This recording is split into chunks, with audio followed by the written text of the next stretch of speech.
Hello friends, मैं मुकेश वर्णवाल एक बार फिर से अपने YouTube चैनल पर आप सबों का हार्दिक स्वागत और अभिनंदन करता हूं। लास्ट वीडियो में भारतीय संविधान की श्रृंखला में हमने जो पहला वीडियो प्रस्तुत किया था वो वीडियो संबंधित था भारतीय संविधान की समझ से, यानी कि जब हम किसी विषय को प्रारंभ करते हैं उस विषय की समझ कैसी होनी चाहिए और क्यों होनी चाहिए, इसके संबंध में अगर हम डिस्कस कर लें तो हम निश्चित रूप से उस विषय को पढ़ने का हमारा जो आनंद है, हमारी जो रुचि है, वो रुचि काफी जो है बढ़ जाती है। इसलिए हमने भारत के संविधान को समझने के पूर्व, भारत के संविधान के अंदर जाने के पूर्व हमने इस बात को समझाने की कोशिश की कि भारतीय संविधान की समझ क्या है होनी चाहिए। और अगर आप देखिए 42वां संविधान संशोधन 1976 के अंतर्गत जब 10 मूल कर्तव्य को जोड़े गए तो उस 10 मूल कर्तव्य में पहला जो मूल कर्तव्य था वो था संविधान का पालन करें, उसके आदर्शों, उसके संस्थाओं, उसके राष्ट्रीय ध्वज और राष्ट्रगान का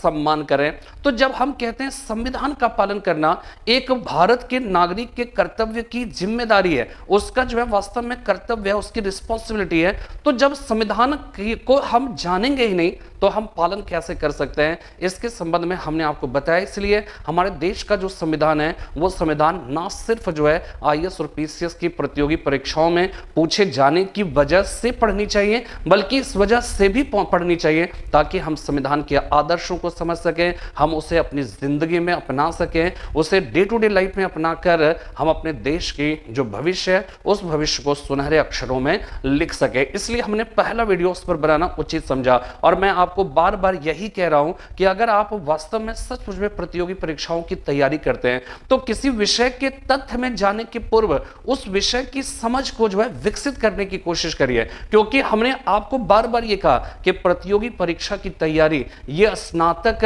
या स्नातकोत्तर परीक्षा की तैयारी नहीं होती है, बल्कि इसमें हर विषय की जानकारी हासिल करनी होती है। और एक ऐसे कह सकते हैं कि जगह पर ऐसी मतलब जो है अंधी दौड़ में दौड़ना पड़ता है जहां पर आपको मालूम नहीं है कि किस तरह के सवाल पूछने वाले हैं। तो हर विषय को क्या रट कर समझा जा सकता है, जब तक आप उसको जो है उसके प्रति एक समझ विकसित नहीं करेंगे तब तक उसे लंबे समय तक याद रखना संभव नहीं है। फिलहाल आज की इस क्लास में हम सब जो है बात करेंगे किसके बारे में, भारत के संविधान को हम तस्वीरों के माध्यम से समझने की कोशिश करेंगे। हमारे देश का जो संविधान है वो किन परिस्थितियों में लिखा गया, वो कौन कौन से महत्वपूर्ण शख्सियतें थी जिन्होंने इसकी रचना में अपनी महत्वपूर्ण भूमिका अदा की। फिर हम जो है कुछ इमारतों को देखेंगे जो हमारे संविधान की वजह से या संविधान में उल्लेख होने की वजह से या हमारे देश की जो संवैधानिक व्यवस्था है उस व्यवस्था का कहीं ना कहीं वो प्रतीक माने जाते हैं, वो सिंबल माने जाते हैं। हम लोग उस बात को समझने की कोशिश करेंगे। हमेशा ध्यान में रखिएगा, हमेशा से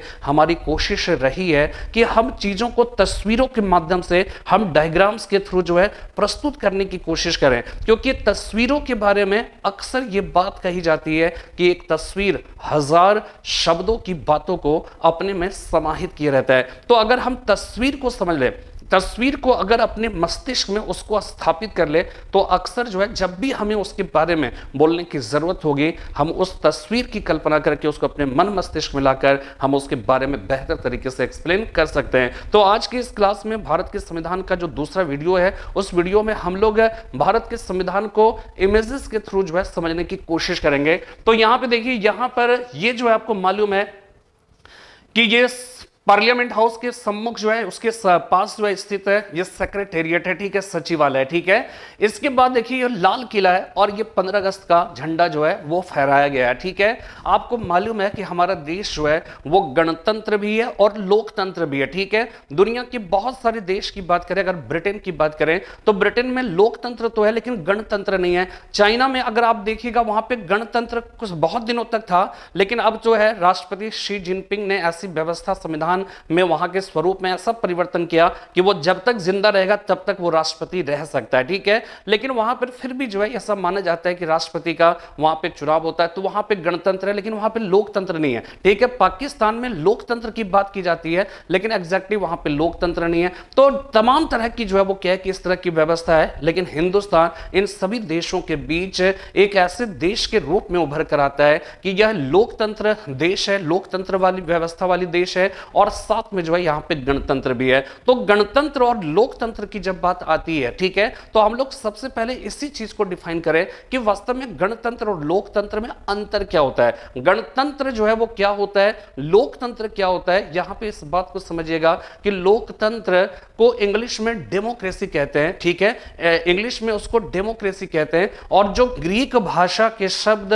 डेमोस प्लस क्रेटिया से मिलकर बना है। और डेमोस मतलब होता है पीपल और क्रेटोस का मतलब होता है रूल, यानी रूल ऑफ द पीपल, यानी कि जनता का शासन। जिस व्यवस्था में हो एक ऐसा सिस्टम जिसमें जनता के द्वारा ही शासन के सारे कार्य संचालित किए जाते हो, ऐसी व्यवस्था को हम क्या कहेंगे, लोकतंत्र कहेंगे। और लोकतंत्र की जो है कह सकते हैं बहुत ही बेहतरीन परिभाषा अब्राहम लिंकन ने दिया था। उन्होंने ये कहा था कि वास्तव में लोकतंत्र क्या है, तो ये of the people by the people for the people है, यानी जनता का जनता के द्वारा जनता के लिए किया जाने वाला शासन तंत्र का नाम है। तो लोकतंत्र में क्या है कि जनता जो है वो शासन करता है, ठीक है, जनता ही शासन जो है वो करती है। और दूसरी बात कि जनता के द्वारा जनता के लिए और जनता का शासन जो है वो होता है। लेकिन जब हम गणतंत्र की बात करते हैं, ठीक है ना, जब हम रिपब्लिकन सिस्टम की बात करते हैं, तो रिपब्लिक शब्द जो है गणतंत्र के लिए इंग्लिश वर्ड रिपब्लिक है, आपको मालूम है।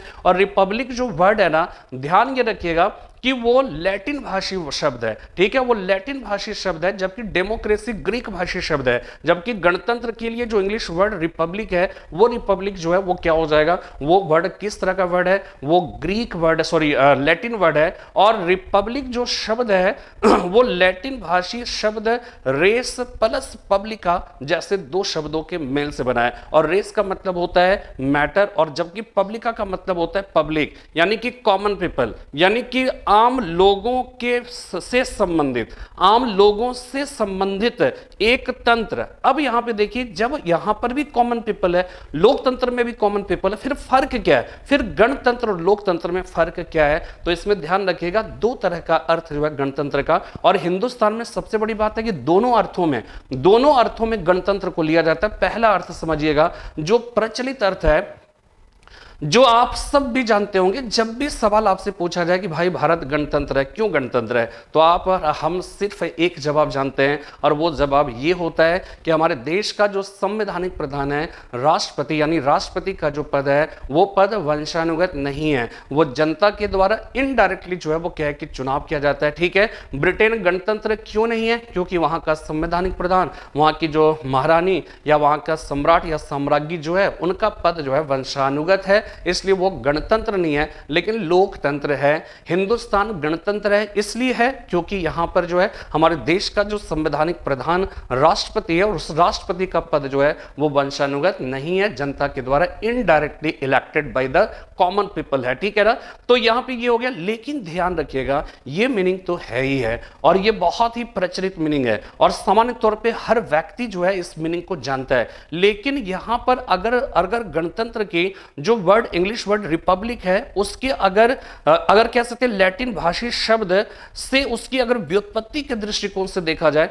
तो ये रेस प्लस पब्लिका है, पब्लिक मैटर हो गया, रेस मतलब मैटर, पब्लिका मतलब पब्लिक हो गया, पब्लिक से जुड़ा हुआ। यानी गणतंत्र ये कहता है कि कोई भी अगर किसी देश में गणतांत्रिक शासन की व्यवस्था है, तो इसका मतलब यह हो गया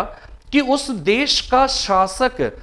अपने देश पर, देश की जनता पर शासन इस तरह से नहीं करेगा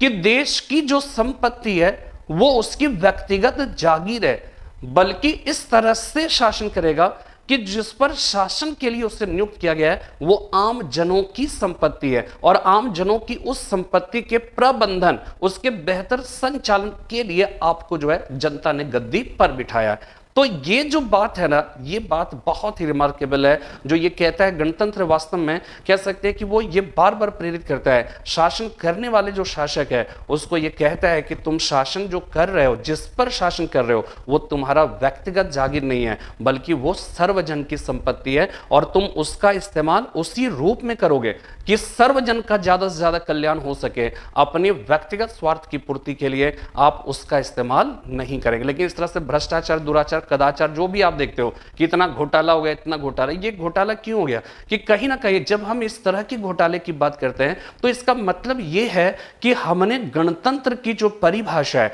गणतंत्र जब हम देश को कहते हैं तो गणतंत्र का असली जो परिभाषा है वो परिभाषा यहां पे चरितार्थ नहीं हो रही है। जो गद्दी पर बैठता है फिर वो अपनी जागीर समझने लगता है, फिर अपनी झोली जो है अपना काम बनता भाड़ में जाए जनता जैसा जो है वो कॉन्सेप्ट पे वो लोग काम करने लगते हैं। भ्रष्टाचार होता है, इतना तरह के तमाम तरह के घोटाले होते हैं। तो घोटाले क्यों होते हैं? कहीं ना कहीं हमने गणतंत्र के जो असली जो उसके भाव है, उसकी जो कह सकते हैं पवित्र जो उसके सार है, उस सार को हमने एक्सेप्ट नहीं किया या हम उसको नहीं समझते हैं। तो गणतंत्र और लोकतंत्र की बात, तो यहां पे देखिए झंडे की जब बात आती है तो इसका मतलब ये समझिएगा कि ये जो झंडा कहां पे है, लाल किला, दिल्ली के लाल किले से फ्लैग होस्टिंग, ध्यान रखिएगा वो 15 अगस्त के दिन जो है जब हम आजादी का दिवस मनाते हैं तो आजादी के दिवस के तौर पर अगर देखा जाए तो जब हम फ्लैग होस्टिंग करते हैं तो वो फ्लैग होस्टिंग हमारे देश के प्रधानमंत्री करते हैं। और प्रधानमंत्री कब करते हैं? 15 अगस्त के दिन। और कहां पे करते हैं? लाल किला। लेकिन जब हम गणतंत्र दिवस की बात करते हैं, जिस दिन हमारे देश का संविधान लागू हुआ, यानी 26 जनवरी 1950 से गणतंत्र दिवस की जो है शुरुआत हुई, तो गणतंत्र दिवस में जो राष्ट्रपति हमारे देश के जो संवैधानिक प्रधान है, संविधान लागू हुआ इसलिए हम क्या करते हैं, संवैधानिक प्रधान कहते हैं, ठीक है ना। वहां पे जो है कॉन्स्टिट्यूशनल जो है वो हेड के तौर पे चूंकि राष्ट्रपति हैं, संविधान लागू हुआ इसके उपलक्ष्य में हम गणतंत्र दिवस मनाते हैं। तो इस वजह से जो संवैधानिक प्रधान है वो जो है वो क्या करेंगे, फ्लैग होस्टिंग करेंगे। और ऐसे और इस दिन फ्लैग होस्टिंग का सारा कार्यक्रम जो है वो कार्यक्रम कहां पे होता है, वो इंडिया गेट के पास होता है। तो ये एक बहुत ही इंपॉर्टेंट जो है वो कॉन्सेप्ट है और आप सब लोग जानते होंगे, ठीक है, सब लोग जानते। लेकिन ध्यान ये रखिएगा कि जानी हुई चीजों को एक्सप्रेस कर सके ये खूबियां आपको विकसित करनी होगी। एक आईएएस एस्पायरेंट्स जो होंगे वो समझ लीजिए कि इन सारी खूबियों से लैस होनी चाहिए। और जब आप आईएएस टॉपर वगैरह का आजकल यूट्यूब में तो बहुत सारे इंटरव्यूज वगैरह पड़े रहते हैं, तो आप उसके इंटरव्यू को कभी देखिए, आप उसको माइन्यूटली ऑब्जर्व करिए, तो आपको लगेगा कि उनके अंदर हर चीज की जो खूबियां होनी चाहिए वो मौजूद है। मतलब जैसे तैसे बच्चे जो आईएएस पीसीएस नहीं बन पाते हैं। तो यहां पर हमेशा ध्यान रखिएगा कि जितनी सारी खूबियों से आप भर सकते हो उन सारे, तो गणतंत्र और लोकतंत्र जो है शॉर्ट में हमने समझाने की कोशिश की, आगे मैं इसके बारे में बात करूंगा, ठीक है ना। तो ये जो है ये ध्यान रखिएगा। इसके बाद देखिएगा तीसरा जो है वो क्या है कि मैं ये भारत के प्रधानमंत्री, वर्तमान जो प्रधानमंत्री उनके द्वारा एक समय किसी दिन जो है वो क्या है कि 15 अगस्त के दिन, ये जो है मुझे पिक्चर्स अच्छी लगी इसलिए मैंने यहां पे अपनाया, ठीक है। अब ये देखिए ये 26 जनवरी के दिन जो है गणतंत्र दिवस का जो कह सकते हैं कि राजपथ पे जो है होने वाला जो सेलिब्रेशन है, ठीक है, एक प्रकार से इस दिन जो है हम लोग मतलब ये एक राष्ट्रीय त्योहार है, ठीक है ना। और इस दिन जो है हम लोग वास्तव में हमारे देश की जो कह सकते हैं कि ना विविधता में एकता की बात करते हैं, यूनिटी एंड डाइवर्सिटी की बात करते हैं। तो जो 26 जनवरी का दिन होता है, गणतंत्र दिवस का जो समय होता है, वो एक ऐसा अवसर होता है जब हम वास्तव में अपनी जो है कह सकते हैं ना कि जो है नंगी आंखों से जो है डायरेक्टली हम इस बात को देख पाते हैं, विविधता में एकता की जो कहावत है उस कहावत को हम अपनी नंगी आंखों से प्रत्यक्ष रूप से जो है हम देख पाते हैं। और वहां पे भिन्न भिन्न राज्यों की अपनी संस्कृति होती है, जो मुख्य जो विधाएं, जो संस्कृति, जो चर्चित, जो हाईलाइटेड जो है उनके जो अपनी जो है कल्चर्स होते हैं उससे रिलेटेड जो है वो क्या है कि वहां पे झांकियां निकाली जाती है। और भारत की जो सैन्य क्षमता है, ठीक है, उस सैन्य क्षमता का भी जो है वहां पे प्रदर्शन होता है। और इस दौरान हमारे देश में कह सकते हैं महिलाओं ने सेना के क्षेत्र में उन्होंने क्या किया, उन्होंने किस तरह से जो है वो पुरुषों से कंधे से कंधा मिलाकर जो है वो कार्य कर रही है, इस सारी चीजों का जो है प्रदर्शन होता है। देखिए ध्यान रखिएगा, मैं इस तरह की बातें करके आपसे जो है आपको ना सिर्फ संविधान की एक समझ या संविधान के बारे में जानकारी दे रहा हूं, बल्कि निबंध वगैरह कैसे लिखना चाहिए और किस तरह की सोच होनी चाहिए, ये सारी चीजें जो है आपको इन सारी चीजों से समझने को मिल रहा होगा, ठीक है ना। तो ये हो गया। इसके बाद देखिएगा कि ये 26 जनवरी का जो है वो क्या है कि एक प्रकार से इसका जो है समारोह है वो जो है इस तरह का। अब देखिए ये 1885 में भारतीय राष्ट्रीय कांग्रेस, ठीक है, जब भी देखिएगा कि अगर हम कह सकते हैं कि भारतीय संविधान के अगर हम मूल कर्तव्य की बात करें, ठीक है, देखिए मैं बार बार ये कह रहा हूं क्योंकि हर लोग जो है, प्रत्येक लोग, किसी को मालूम ही नहीं है कि वास्तव में 10 मूल कर्तव्य क्या है, उसके क्रम क्या है। जो पढ़ते हैं, जो पढ़ाने वाले हैं वो उनको मालूम है, लेकिन वास्तव में ये मूल कर्तव्य क्या सिर्फ मेरे लिए है, जो पढ़ने वाले उनके लिए, जो पढ़ाने वाले उनके लिए मूल कर्तव्य है, या मूल कर्तव्य के पालन की अपेक्षा भारत के सभी नागरिकों से की जाती है? तो सभी नागरिकों से की जाती है। तो क्या वो नागरिक कौन है? सिर्फ आईएएस पीसीएस होंगे, सिर्फ टीचर्स होंगे, सिर्फ पढ़े लिखे लोग होंगे, या आम लोग भी होंगे? आम लोग भी होंगे। तो आम लोगों को ये बात जानना चाहिए कि हमारे जो संविधान में अब तो 11 मूल कर्तव्य हो गए, वो 11 मूल कर्तव्य कौन कौन से हैं, और हमारा जो है कह सकते हैं कि अधिकार की हम बात तो करते हैं, लेकिन वास्तव में जो है हमारे लिए क्या है कि हमारा देश के प्रति कुछ जिम्मेदारियां भी तो है, समाज के प्रति कुछ जिम्मेदारी है, परिवार के प्रति जिम्मेदारी है, पर्यावरण के प्रति जिम्मेदारी है, प्राणियों के प्रति जिम्मेदारी है। तो वो सारी जिम्मेदारियों का एहसास हमें होना चाहिए, ठीक है ना। तो यहां पर इस बात को समझिएगा, जो 10 मूल कर्तव्य, 11 मूल कर्तव्य है, उसमें पहला जो मूल कर्तव्य अभी अभी हमने बताया, संविधान का पालन करें, उसके आदर्शों, उसके संस्थाओं, उसके राष्ट्रध्वज, राष्ट्रगान का सम्मान करें। और दूसरा ध्यान रखिएगा, उसमें साफ साफ लिखा है भारतीय स्वतंत्रता को प्रेरित करने वाले उच्च आदर्शों को हृदय में संजोए रखें, ठीक है, हृदय में संजोए रखें। भारतीय संविधान भारत की आजादी को यानी भारत की स्वतंत्रता को प्रेरित करने वाले उच्च आदर्शों को हृदय में संजोए रखें। तो यहां पर यह ध्यान रखिएगा कि हमारे देश का जो संविधान है, संविधान लेखन की जो कह सकते हैं कि जो रिक्वायर्ड जो एक्सपीरियंसेस है, यानी कि जिस जरूरत, जिस अनुभव की जरूरत थी, वो अनुभव हमारे संविधान सभा के सदस्यों ने राष्ट्रीय आंदोलन के दौरान ब्रिटिश शासन के खिलाफ जब संघर्ष उनका चल रहा था, साथ में इसी दौरान उन्होंने जो है कह सकते हैं एजुकेशन हासिल किया और बड़ी पढ़ाई करके, मतलब बहुत सारी विषयों की जानकारी हासिल करके उन्होंने पाश्चात्य जगत की ज्ञान विज्ञान की बातों को समझा, उन्होंने विभिन्न देशों की राजनीतिक व्यवस्था, पॉलिटिकल सिस्टम को समझा, वहां के समाज, रूस के समाजवाद या तमाम तरह की जो व्यवस्था थी, उन सारी व्यवस्थाओं को जो है उन्होंने समझा। उन्होंने उसी राष्ट्रीय आंदोलन के दौरान जो एक्सपीरियंस किया। तो राष्ट्रीय आंदोलन और भारत के संविधान के निर्माण के लिए जो अनुभव होनी चाहिए, वो अनुभव वास्तव में उसी राष्ट्रीय आंदोलन में जो है कह सकते हैं जो पार्टिसिपेशन था, उससे हासिल किया गया जो अनुभव था, वो सब वाइसी वर्सा था, सब एक दूसरे के साथ जो है वो चल रहा था। तो यहां पे ये ध्यान रखिएगा कि जब भी हम भारत के संविधान की बात करेंगे, आप कभी भी जो है इसकी व्याख्या, इसकी विवेचना या भारत के संविधान की समझ, भारत के संविधान के आदर्शों को हम तब तक नहीं समझ सकते हैं जब तक कि जो है हम भारतीय राष्ट्रीय आंदोलन को ना समझे। इसलिए हमने यहां पर एक पिक्चर जो है 1885 ईस्वी में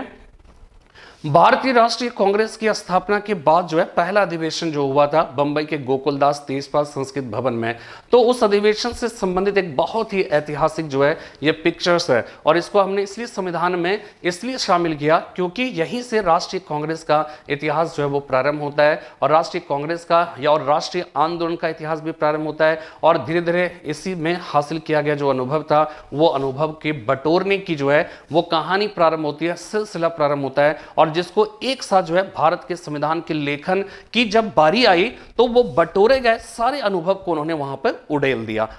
और इतना खूबसूरत हमारे देश का संविधान बना कि आप दुनिया में आप समझ सकते हैं हमारे देश की शायद ही कोई ऐसी समस्या होगी जिसका समाधान, जिसका सॉल्यूशन जो है, मतलब मैं ये समझता हूं कि हमारे देश का जो संविधान है ना, वो संविधान एक हारमोनियम की तरह है। हारमोनियम में आप सोचो कि हारमोनियम जब बनाया गया तो क्या आज जो है जो गाने आज बज रहे हैं, ठीक है, क्या 200-400 साल पहले, 200-300 साल पहले जब हारमोनियम का आविष्कार किया गया होगा तो क्या उस समय इस बात की कल्पना की गई होगी कि आज जो है 300 साल के बाद जो गाने होंगे वो गाने भी उसमें बज सके? ये बात उसको तो मालूम नहीं होगा कि 300 साल के बाद कौन सा गाना आना है, लेकिन उन्होंने एक ऐसी व्यवस्था की कि हर तरह का, चाहे अभी बज रहा हो, चाहे वो गाना अभी बजा हो या फिर भविष्य में कभी जो है भविष्य के गर्भ में छिपे हुए गाने हो वो कभी आएंगे तब भी वो उसमें बज जाए। इस तरह की व्यवस्था जो है हमारे देश के संविधान के निर्माताओं ने किया, और उन्होंने क्या कि एक ऐसा संविधान बनाया जो हर युग के लिए प्रासंगिक हो गया, और साथ में उन्होंने यह भी देखा कि हो सकता है कि बहुत सारी ऐसी बातें हैं जो बदले हुए वक्त, बदली हुई परिस्थितियों में वो अप्रासंगिक हो जाए, वो इररेलेवेंट हो जाए। इसलिए हमारे देश के संविधान निर्माताओं ने एक अलग से इन बिल्ट कॉन्स्टिट्यूशन में आर्टिकल 368 की बात की, और भारत की जो विधायिका है यानी संसद है, व्यवस्थापिका है, उनको इस बात का का राइट दिया गया कि बदली हुई परिस्थितियों के हिसाब से हम अपने देश के संविधान में आर्टिकल 368 के अंतर्गत संशोधन कर सकते हैं। तो भारतीय राष्ट्रीय कांग्रेस की स्थापना के साथ ही एक प्रकार से भारतीय राष्ट्रीय आंदोलन प्रारंभ हुआ और भारतीय राष्ट्रीय आंदोलन के से बटोरे गए अनुभव के परिणाम स्वरूप ही हमारे देश का संविधान बना, इसलिए हमने यहां पे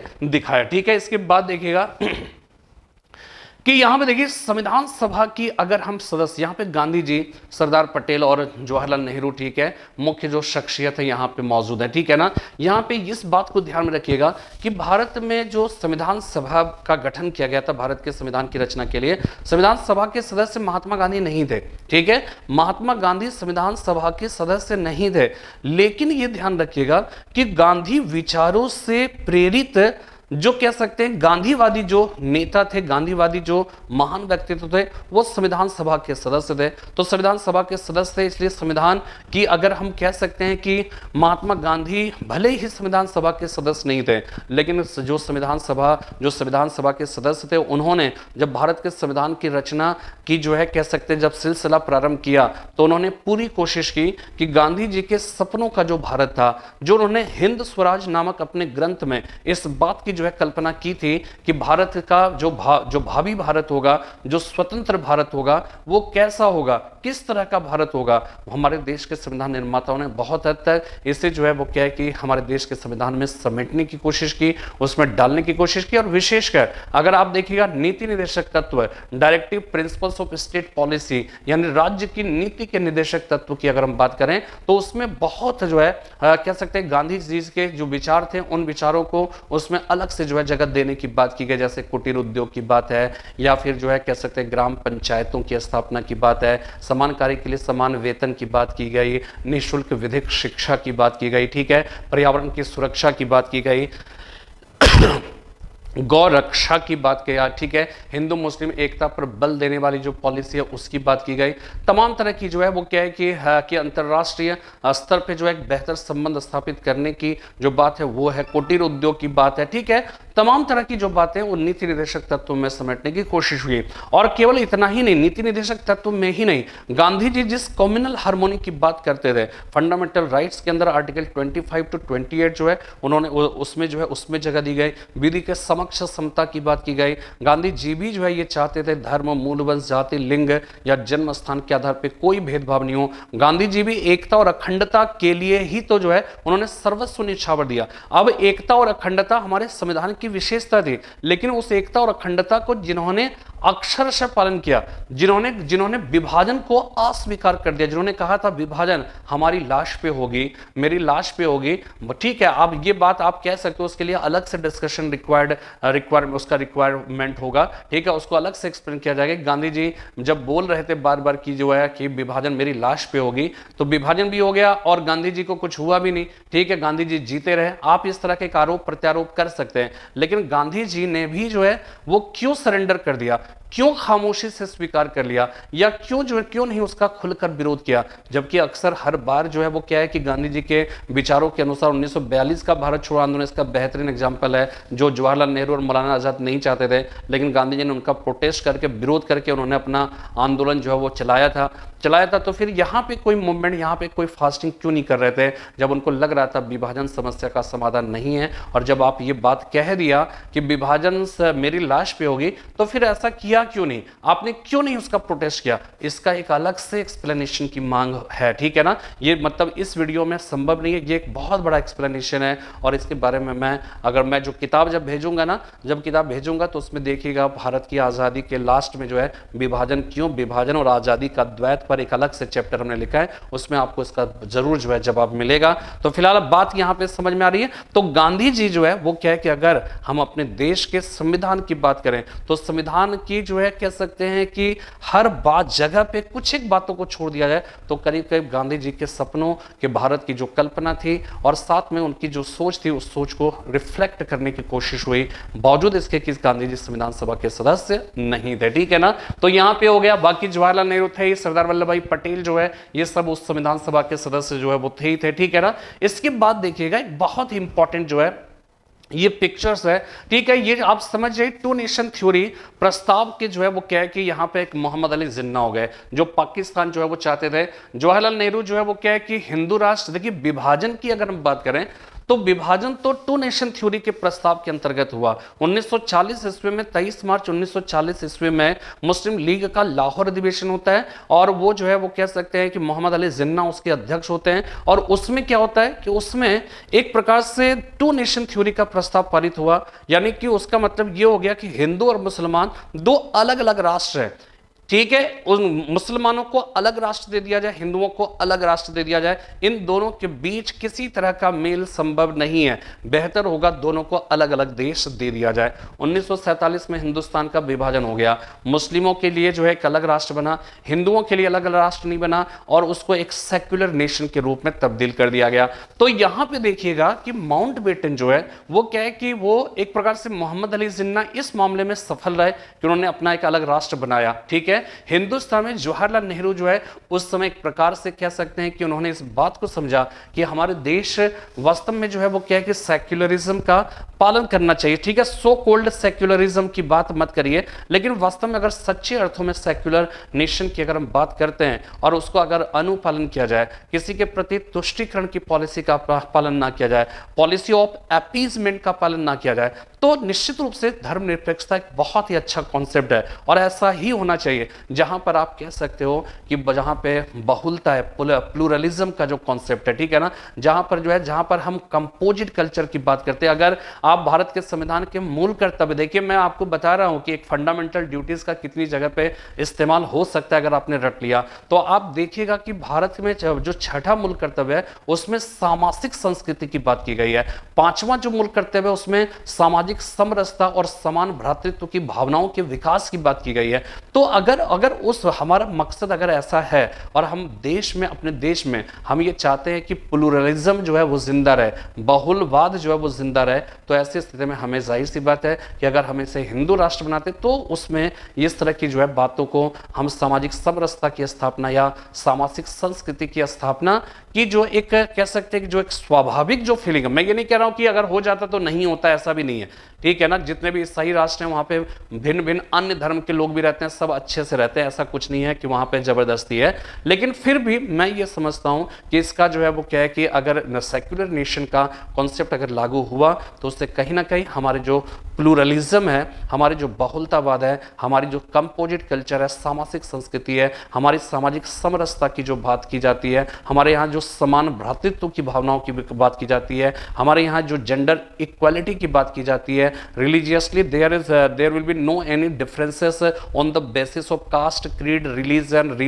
रीजन, इस तरह की जो बातें की जाती है, ये तभी चरितार्थ हो सकता था बेहतर तरीके से जब हम अपने देश को सेक्युलर नेशन के तौर पे जो घोषित करते हैं। तो जवाहरलाल नेहरू जो है वो क्या है कि यहाँ पर, और ये माउंटबेटन है, तो यहाँ पे दो अलग अलग धारा है और बीच में एक व्यक्ति है जो निर्णय करने की जो है स्थिति में था, और उसने निर्णय किया, माउंटबेटन प्लान बना, हिंदुस्तान का विभाजन हुआ, ठीक है, पाकिस्तान और हिंदुस्तान के रूप में मोहम्मद अली जिन्ना पाकिस्तान चलेगा। और एक बात समझिएगा कि मोहम्मद अली जिन्ना पाकिस्तान जब हिंदुस्तान को फाइनली छोड़कर जा रहे थे तो उनके आंख में आंसू थे, ठीक है। उन्होंने जो है ये जो है इस पर इस तरह की चीजें पढ़नी है तो एक जो है वीरेंद्र प्रसाद बरनवाल की पुस्तक है राजकमल पेपरबैक्स जिन्ना एक पुनर्विचार, ठीक है, वो आप जो है पढ़िएगा। तो उसमें ये लिखा है कि मोहम्मद अली जिन्ना जब फाइनली जा रहे थे तो उनके आंख में आंसू थे, और मोहम्मद अली जिन्ना ने कहा था कि ये मेरे जीवन की सबसे भयंकर गलती है पाकिस्तान का निर्माण करना। ये बात एकदम रिकॉर्डेड है, ठीक है ना, ये चीजें हो जाएगी। तो मोहम्मद अली जिन्ना जो है फिर क्या है कि इस तरह से, इसके बाद देखिए विभाजन की जो स्थिति थी उसमें एक पिक्चर जो है कि आप समझ सकते हैं कि ये एक प्रकार से आप ये कल्पना कर लीजिए कि अभी जो है जो कोरोना जो संकट था, ठीक है ना, लॉकडाउन की जो सिचुएशन था उसमें जिस तरह से हमारे सड़कों पर जो है कह सकते हैं पूरे भारत के सड़कों पर मजदूरों का जो आना जाना, उनका जो रहला चल रहा था, वास्तव में जो है वो कहीं ना कहीं मैंने तो ये महसूस किया, ये सारे पिक्चर्स के थ्रू ही जो है ये महसूस किया कि जब 1947 में हिंदुस्तान का जब विभाजन हुआ होगा, इधर से उधर, पाकिस्तान से हिंदुस्तान, हिंदुस्तान से पाकिस्तान, जब लोगों का आना जाना रहा होगा, कितना कष्टकारी रहा होगा, कितना जो वहाँ पे तो इसमें तो कम से कम मार काट नहीं थी,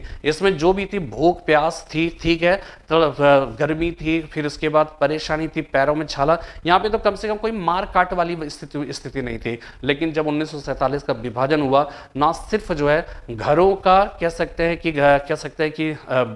बिछुड़ना हुआ, घर के लोगों का एक दूसरे से बिछुड़ना हुआ, और साथ में क्षेत्र को मतलब ऐसे विभाजन किया गया था कि एक घर का आधा हिस्सा पाकिस्तान चला गया और आधा हिस्सा हिंदुस्तान रह गया, इस तरह से विभाजन किया गया था। तो वो सारी जो सिचुएशन था उसको तो हमने एक प्रकार से जो है अपनी आंखों से जो मंजर हमने देखे हैं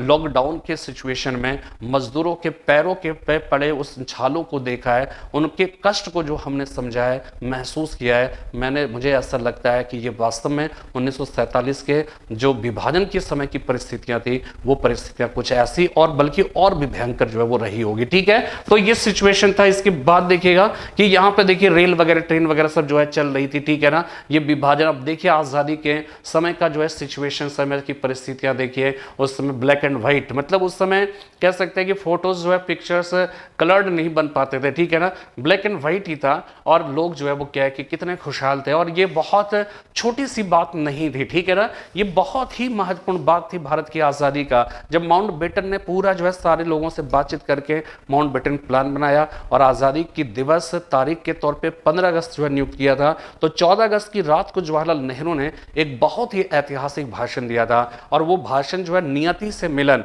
वो ट्रिस्ट विद डेस्टिनी से संबंधित जो उसका शीर्षक था, ट्रिस्ट विद डेस्टिनी, नियति से मिलन, भाग्य से सौदा। इसके अंतर्गत जो है जवाहरलाल नेहरू ने कहा था कि वर्षों पूर्व हमने एक सपना देखा था, भारत की आजादी का सपना, ठीक है, वर्षों पूर्व हमने एक सपना देखा था, भारत की आजादी का सपना। 14 अगस्त की रात जब पूरी दुनिया सो रही होगी, हम सब भारतीय एक नए युग में प्रवेश कर रहे होंगे। जैसे ही 14 अगस्त की रात 12 का घंटा बजेगा, हम सब भारतीय एक नए युग में प्रवेश कर रहे होंगे, और वो भारत की आजादी का युग होगा। और वर्षों पूर्व जो हमने सपना देखा था, उस सपने का चरितार्थ जो है वो होने वाला दिन होगा। तो ये सारी जो बातें थी ना, ये बहुत ही ऐतिहासिक, लगभग 200 वर्षों की गुलामी और दास्ता से जकड़ा जो हमारा भारत था, जो कह सकते हैं कि कोरोना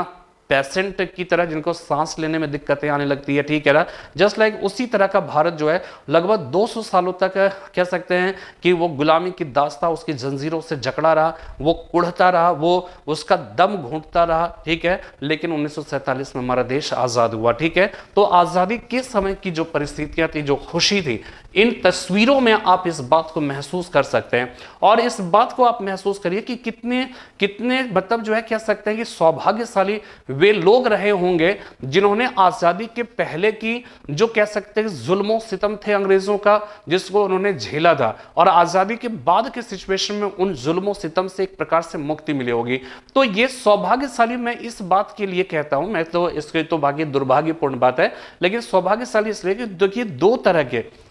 मैं देखिए क्या होता है कि मैं अक्सर ये कहता हूं कि आप कोशिश करिए, हार मिलेगी, आप असफल होंगे, लेकिन कोशिश करने के पूर्व का जो अनुभव होगा, कोशिश करने के बाद भले ही असफलता मिले, लेकिन एक नया अनुभव आपको जरूर हासिल होगा। तो वास्तव में असफलता भी 100 बातें सिखा कर जाता है, और उन 100 बातों को अगर हम सीख लेते हैं तो उस असफलता से मिली एक प्रकार की यह सफलता ही है, ठीक है। तो यहां पे जो है इस चीज को समझिएगा कि वास्तव में ये लोग जो है जिन्होंने कष्ट देखे थे, जो बेइंतहा जुल्म जो है वो सहे थे, इसके बाद और इतनी कितनी खुशी थी कि संसद भवन के, राष्ट्रपति भवन के आसपास में सब लोग जो है वो क्या हो गए थे, इकट्ठे हो गए थे, ठीक है। ये सारे नज़ारा आप देख सकते हैं, अपने आप में कितना महत्वपूर्ण है और कितना रोचक है, ठीक है ना, और कितना इंटरेस्टिंग, कितना ऐतिहासिक पल रहा होगा। आप देखिए किस तरह से जो है वो क्या है कि यहाँ पर आज तो हम लोग की सिक्योरिटी के पॉइंट ऑफ व्यू से हम सब जो है इस तरह के अब दर्शन नहीं हो सकते हैं, ठीक है ना। लेकिन उस समय का भारत कितना सुंदर और कितना बेहतर जो है वो लग रहा था, कितना सुकून का ये पल रहा होगा, इस बात की आप कल्पना बेहतर तरीके से कर सकते हैं। लाल किले से जो है फ्लैग होस्टिंग होने लगा, ठीक है। ये हमारे संसद भवन पार्लियामेंट हाउस है। और देखिए ये दो जो है शख्सियत, यहाँ पे देखिए दो फोटोज जो है हमने लगाए, और शायद इनको जो है आदरणीय जो बाबा साहब अंबेडकर हैं उनको सब लोग जानते हैं, लेकिन क्या इनको भी जानते हैं? आप एक बार पिक्चर्स देखिए और आप पता करिए या सोचिए कि इनके बारे में कभी आपने देखा, कभी इनके बारे में कोई सड़क बनते देखा, क्या इनके नाम से कोई पुरस्कार बंटते हुए देखा?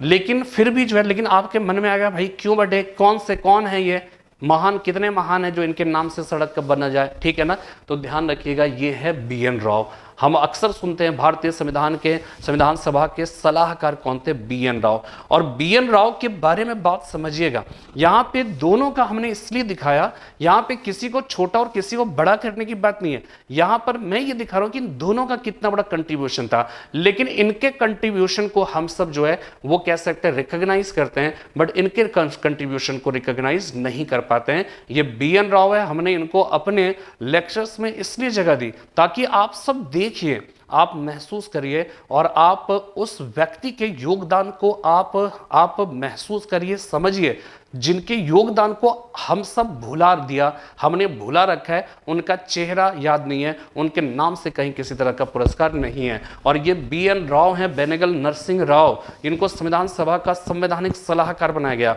और आप अक्सर सुनते होंगे ना कि भारत के संविधान में नीति निर्देशक है तो आयरलैंड से लिया गया, मूल कर्तव्य तो कहाँ से? सोवियत संघ से, मौलिक अधिकार कहाँ से? वहाँ से क्या था? अमेरिका से। गणतंत्र कहाँ से? फ्रांस से लिया गया।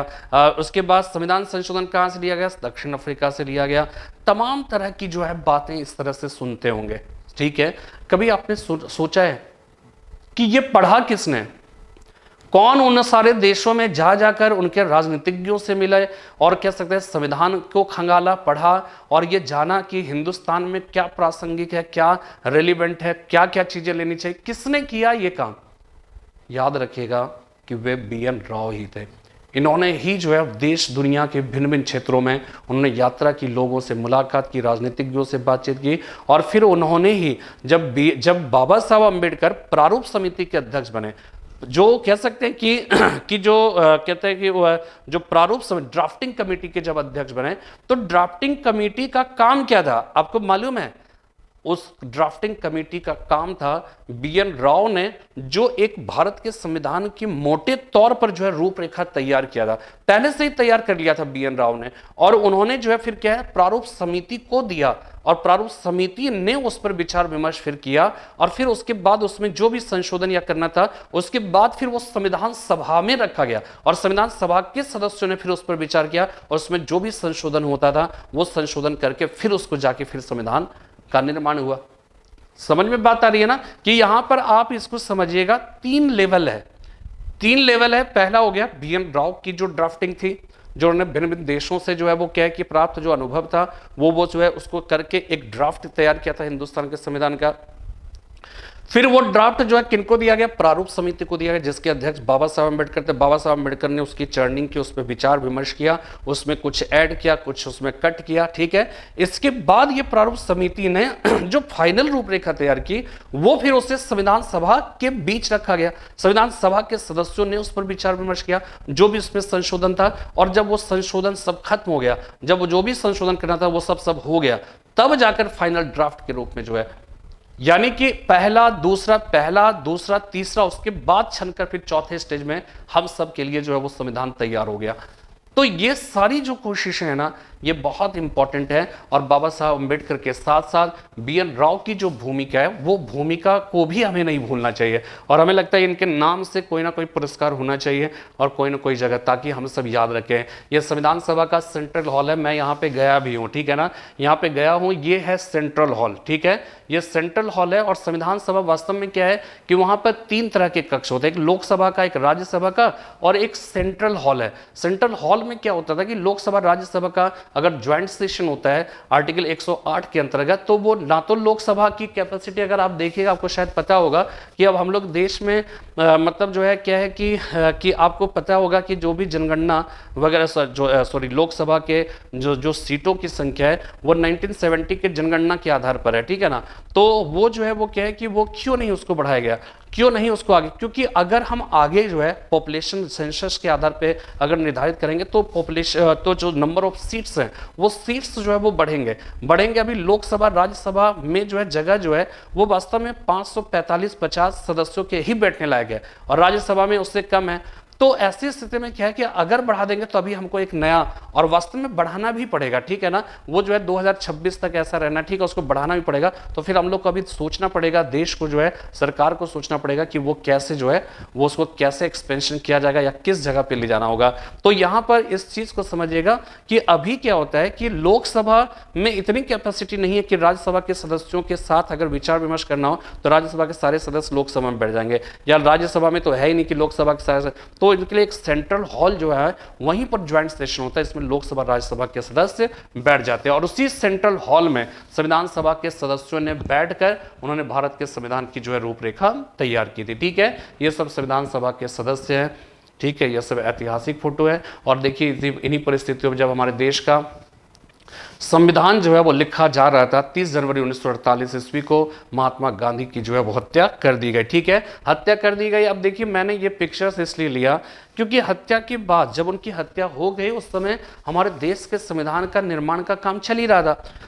रहा था। इसके बाद एक प्रकार से कह सकते हो जब हमारे देश का संविधान बनकर तैयार हुआ और जब उसे 26 जनवरी 1950 को लागू किया गया, तो उस समय हमारे देश के जो राष्ट्रपिता हैं, हालांकि ध्यान ये भी रखिएगा कि राष्ट्रपिता ऑफिशियली महात्मा गांधी को नहीं कहा गया और ना ही किसी को कहा जा सकता है। संविधान के मतलब जो है हिसाब से देखा जाए तो किसी को राष्ट्रपिता का दर्जा दिया भी नहीं जा सकता है और ना ही ऑफिशियली कहीं पर भी महात्मा गांधी को राष्ट्रपिता का दर्जा हासिल है। ये हम जनता ने उन्हें जो है राष्ट्रपिता का दर्जा दिया है। तो राष्ट्रपिता महात्मा गांधी मतलब जो है वो क्या है कि ये फोटो हमने इसलिए दिया क्योंकि ये मतलब हमें लगता है कि वो शायद ऊपर से वो देख रहे होंगे, अगर होंगे कहीं किसी दुनिया में किसी परलोक में, तो वो देख रहे होंगे कि यहाँ पे हिंदुस्तान, वो कहते हैं देख तेरे संसार की हालत क्या हो गया भगवान, कैसा बदल गया इंसान। जैसे जो है महात्मा गांधी जहां भी अगर देखते होंगे तो उस तरह का, क्योंकि यहाँ पर जो है वो क्या है कि हर तरफ हर जगह बेशुमार आदमी, फिर भी तन्हाइयों का शिकार आदमी। तो परिस्थितियां इस तरह से मतलब है, मैं निराशावादी भी नहीं हूँ, लेकिन क्या है कि जो उन्होंने सपना देखा था स्वतंत्र भारत का, जो सपना उन्होंने देखा था, जिस भारत के लिए भगत सिंह ने अपना सर्वस्व न्यौछावर कर दिया, शायद जो है उस सपने का साकार जो है रूप आज का भारत नहीं है। और इसलिए हमें लगता है कि महात्मा गांधी शायद आकाश में जहाँ से भी ऊपर लोग से देख रहे होंगे कि भारत कैसा है, और फिर वो मन महसूस कर भी जो है देख रहे होंगे। बाबा साहब अम्बेडकर, इनको जो है फादर ऑफ इंडियन कॉन्स्टिट्यूशन कहा जाता है। ड्राफ्टिंग कमेटी में इनका जो है रोल बहुत ही महत्वपूर्ण रोल रहा था, ठीक है ना। इसके बाद ये सारी जो है तस्वीरें आप देख रहे हैं, जवाहरलाल नेहरू हो गए, ठीक है। ये जो है ये कौन है आपको मालूम है, ये है SP सिन्हा, सत्येंद्र प्रसाद सिन्हा, ठीक है। ये सत्येंद्र प्रसाद सिन्हा है और ये जो है संविधान सभा के पहले जो है मतलब संविधान सभा के अस्थायी अध्यक्ष थे, ठीक है, ये हो गए। इसके बाद डॉक्टर राजेंद्र प्रसाद संविधान सभा के अस्थायी अध्यक्ष हो गए। और संविधान सभा जब हमारे देश का संविधान बनकर तैयार हुआ तो आप एक बात याद रखिएगा, बहुत इंटरेस्टिंग बात, कि 24 जनवरी 1950 को संविधान फाइनली जो बैठक संविधान लेखन के लिए जो हो रहा था वो 26 नवंबर 1949 तक ही हुआ, लेकिन 24 जनवरी 1950 को फिर से संविधान सभा की एक बैठक हुई जो 12वीं बैठक थी। 11वीं बैठक 26 नवंबर 1949 तक थी, जो संविधान लेखन के कार्य के लिए उतनी बैठकें हुई। 12वीं बैठक एक प्रकार से मतलब कह सकते हैं कि फॉर्मेलिटीज थी, और उसमें क्या है कि उसी दिन भारत के राष्ट्रपति राष्ट्रगान की घोषणा हुई, भारत के राष्ट्र गीत के रूप में जो है वंदे मातरम की घोषणा हुई, ठीक है। भारत के डॉक्टर राजेंद्र प्रसाद को भारत के राष्ट्रपति के रूप में जो है चुना गया उनको जो है, ठीक है। तो 24 जनवरी 1950 को जो है वहां पे हुई। तो यहां पे एक बात ध्यान रखिएगा कि संविधान जब बनकर तैयार हुआ तो संविधान पर पहला सिग्नेचर जो है वो किसने किया था? जवाहरलाल नेहरू ने। और अंतिम सिग्नेचर डॉक्टर राजेंद्र प्रसाद ने किया था, जबकि डॉक्टर राजेंद्र प्रसाद को पहला सिग्नेचर करना चाहिए बीइंग अ प्रेसिडेंट ऑफ जो है कॉन्स्टिट्यूएंट असेंबली, ठीक है, लेकिन ऐसा नहीं हुआ, ठीक है। इसके बाद जो है डॉक्टर राजेंद्र प्रसाद को, चूंकि वो संविधान सभा के अध्यक्ष थे, बाबा साहब अम्बेडकर ने एक प्रकार से संविधान जो फाइनल रेडी करके उन्होंने डॉक्टर राजेंद्र प्रसाद को सौंपा, ठीक है। इसके बाद सिग्नेचर वगैरह सब देख ही रहे हैं, ठीक है, हमने बता ही दिया, ठीक है। ये सब सिग्नेचर की पूरी जो है तस्वीरें हैं, अपने आप में बहुत ही महत्वपूर्ण है, ठीक है। और इसमें ये सब जो है वो क्या है कि अपने आप में इंपॉर्टेंट शख्सियतें हैं। और आपको मालूम होगा कि भारतीय संविधान सभा के 15 महिला सदस्य भी थी, ठीक है, 15 महिला सदस्य थी और इन लोगों का अपना जो है वो क्या है कि योगदान है, ठीक है ना। तो ये सारी चीज़ें जो है महत्वपूर्ण है। और इसके बाद देखिए संविधान सभा के सदस्यों की तस्वीरें हैं, ठीक है। इसके बाद जो है फिर क्या है कि जो सरकार बनी थी उसमें राजकुमारी अमृत कौर या इस तरह के जो भी है, मतलब ये सब सारी तस्वीरें जो है संविधान सभा के अधिवेशन इसी सभा भवन में हुए थे, ठीक है। तो ये है हमारे देश की प्रस्तावना है। हम भारत के लोग भारत को एक संपूर्ण प्रभुत्व संपन्न समाजवादी पंथ निरपेक्ष, ये सब रटा होना चाहिए, रट के रखिएगा, ठीक है ना। ये देखिए सिग्नेचर का कुछ तस्वीरें जो है वो क्या है कि आप यहाँ पे देख सकते हैं, ठीक है। ये संविधान सभा की बातें हो गई। और जो है India proclaimed sovereign democratic Republic, ठीक है ना, ये जो है 26